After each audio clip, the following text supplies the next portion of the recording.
এবার বাংলার দিকে নজর রাখবো। নিয়োগ দুর্নীতি মামলায় ফের অ্যাকশন মোডে ইডি।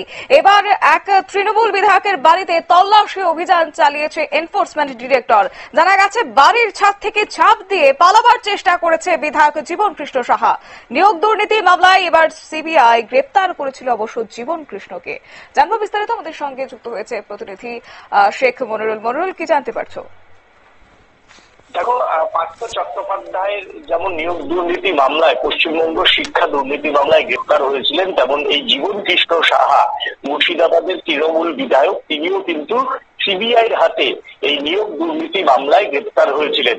বর্তমানে এই তৃণমূলের বিধায়ক, স্বনামধন্য বিধায়ক, তিনি জামিনে মুক্ত এবং তার মামলার বিচার চলছে আদালতে। আদালত ঠিক করবে তিনি দোষ না নির্দোষ।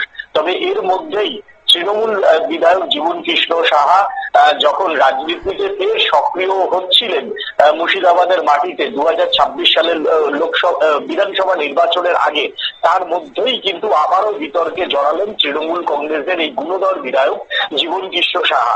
আজকে ভোরের আলো উঠতেই তৃণমূল বিধায়ক জীবন কৃষ্ণ সাহার বাড়ি ঘিরে ফেলে কেন্দ্রীয় বাহিনী। কিছু বুঝে ওঠার আগে জীবন কৃষ্ণ সাহা যখন দেখতে পান তার বাড়ি কেন্দ্রীয় বাহিনী দিয়ে ঘেরা, তখনই বুঝতে পারেন হয়তো কোনো কেন্দ্রীয় এজেন্সির ফের তার বাড়িতে হানা হয়েছে। সেই সময়তে জীবন কৃষ্ণ সাহা অতীতে যা করেছিলেন, অর্থাৎ সিবিআই যখন তাকে গ্রেপ্তার করতে এসেছিলেন তখন তার বাড়ির পিছনে একটা পুকুর রয়েছে। সেই পুকুরে তার যে দুটি হ্যান্ডসেট, সেই হ্যান্ডসেট গুলো তিনি ফেলে দিয়েছিলেন তথ্য প্রমাণ লোপাট করার অভিযোগে। এমনটাই কিন্তু অভিযোগ ছিল এই জীবন কৃষ্ণ সাহার বিরুদ্ধে। এবারও ঠিক সেই একই কাজটা তিনি করলেন, অর্থাৎ তিনি এবার বাড়ির যে ছাদ, তার বাড়ির ছাদ থেকে লাফ দিয়ে পালানোর চেষ্টা করেন এবং সেটা কেন্দ্রীয় বাহিনী যখন দেখে, কেন্দ্রীয় বাহিনীর যারা ছিলেন জওয়ানরা, তারা ধাওয়া করে তাকে ধরে ফেলেন।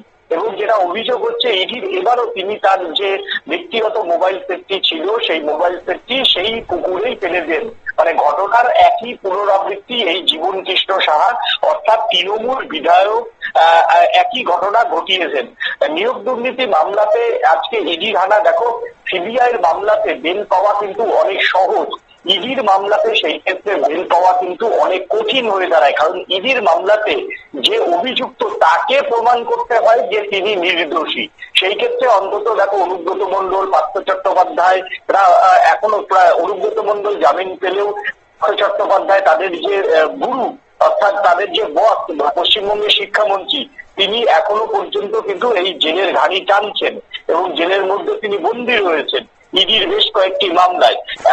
ঠিক তার গুরু যখন দেখছেন তিনি এখনো পর্যন্ত বেল পাচ্ছে না, সেই সময় হয়তো রাজনৈতিক মহলের মতে জীবন কৃষ্ণ সাহা বুঝেছিলেন ইডি যদি গ্রেপ্তার করে তাহলে কিন্তু বেল পাওয়া অনেক কঠিন হয়ে দাঁড়াবে। সিবিআই মামলার মতো 1 বছরের মধ্যে জেল থেকে বেরোতে পারবে না। তাই হয়তো তথ্য প্রমাণ লোপাটের জন্যই এদিনও তার মোবাইলের যে হ্যান্ডসেট মোবাইলটা, সেই মোবাইলটা পুকুরে ফেলে দেন এবং নিজেও বাড়ির ছাদ থেকে লাফ দিয়ে পালানোর চেষ্টা করেন। এই মুহূর্তে তার বাড়িতে কেন্দ্রীয় বাহিনী ঘিরে ধরে তল্লাশি চালাচ্ছে, বেশ কিছু নথিপত্র বাজেয়াপ্ত করা হয়েছে, তাকে টানা জেরার মুখে পড়তে হচ্ছে ইডি। তবে ইডির আধিকারিকরা এখনো তার মুর্শিদাবাদের যে বাড়ি, সেই বাড়িতেই রয়েছেন। সময় গেলে বোঝা যাবে যে ইডির আধিকারিকরা তার বিরুদ্ধে এই দুর্নীতির মামলায় কি ব্যবস্থা নিচ্ছে। শতাব্দী, ধন্যবাদ।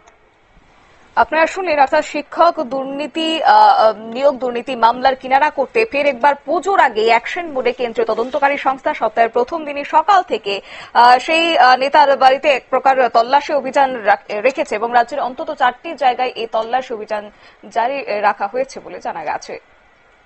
নিয়ে নিচ্ছে ছোট্ট একটি বিজ্ঞাপন বিরতির, সঙ্গে থাকুন।